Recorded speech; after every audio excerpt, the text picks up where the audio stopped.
இவருக்கு ஒரு middle கிளாஸான life, ஒரு சின்ன வீடு. அவரோட சைக்கிள் எடுத்துட்டு அவரு வேலைக்கு கிளம்புறாரு. அவர் ஒரு வெல்டிங் பட்டறையில வேலைக்கு இருக்காரு. கடையில் அவரோட வேலையென்னா பாத்துட்டு இருக்காரு. மணி 2 ஆகுது. ஓனர் எல்லாம் சாப்பிட போயிட்டு வான்னு சொல்றாங்க.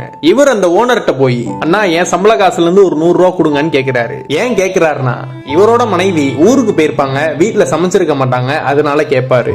அந்த ஓனர் 100 ரூபா கொடுக்காம 200 ரூபா கொடுத்து இன்னைக்கு சம்பளத்தை நீ கழிச்சுக்கோன்னு சொல்லிடுவாரு. ஏன்னா இவரோட முழு சம்பளமே 200 ரூபா தான். அந்த காசை வாங்கிட்டு ஹோட்டல்ல சாப்பிடலான்னு போறாரு. இவர் சாப்பிட போறப்ப கரெக்டா ஒரு கால் ஒன்று வருது. யாருன்னு பார்த்தா இவரோட மனைவி. மாமா நான் வீட்டுக்கு வந்துட்டேன்னு சொல்றாங்க. நீ பிள்ளைங்க எல்லாம் சாப்பிட்டீங்களான்னு கேக்குறாரு. சாப்பிட்டாச்சு மாமான்னு அந்த மனைவியும் சொல்றாங்க. வீட்டுல சமைக்கிறதுக்கு மளிகை ஜாமான் எது இல்ல மாமா, வாங்கிட்டு வந்துருங்கன்னு சொல்றாங்க.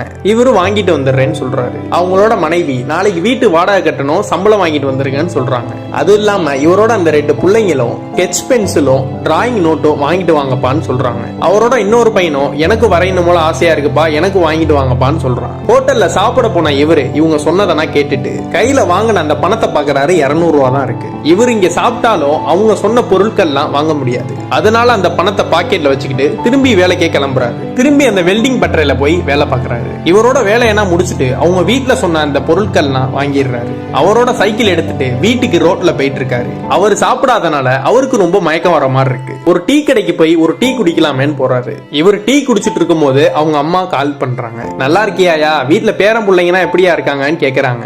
ஏன் டல்லா பேசுற, சாப்பிட்டியாயான்னு கேக்குறாங்க. அதை கேட்டுட்டு இவரும் ரொம்ப அழுகுறாரு. ஏன் உடம்பு எதுவும் சரியில்லையான்னு வேற கேக்குறாங்க அவங்க அம்மா. இல்லம்மா நான் சாப்பிட்டுட்டு தான் இருக்கேன்னு இவரும் சொல்றாரு. சாப்பிடும் போது பேசக்கூடாது, நீ நல்லா சாப்பிடியான்னு சொல்லிட்டு கடைசியா அவங்க அம்மா ஒண்ணு சொல்றாங்க. எப்படியாவது ஒரு பணத்தை ரெடி பண்ணி சொந்தமா ஒரு வெல்டிங் பட்டறை வச்சிடலான்னு சொல்றாங்க அவங்க அம்மா. நீ ஒரு நல்ல நிலைமைக்கு வந்துருவ, எதுக்கும் கவலைப்படாதன்னு சொல்றாங்க. அம்மாவோட ஆசீர்வாதம் உனக்கு எப்பவும் இருக்கும், நல்லா சாப்பிடியான்னு சொல்றாங்க. நான் வச்சிருட்டுமான போனையும் கட் பண்றாங்க. இவர் அந்த டீ என்ன குடிச்சிட்டு அந்த டீக்கான காசை கொடுத்துட்டு அந்த பேலன்ஸ பாக்குறாரு. இவர் கையில 2 ரூபா இருக்கு. இவரோட ஒரு நாள் சம்பளம் 200 ரூபா. இவரோட அந்த செலவுனா போக இவர் கையில உள்ளது அந்த 2 ரூபா.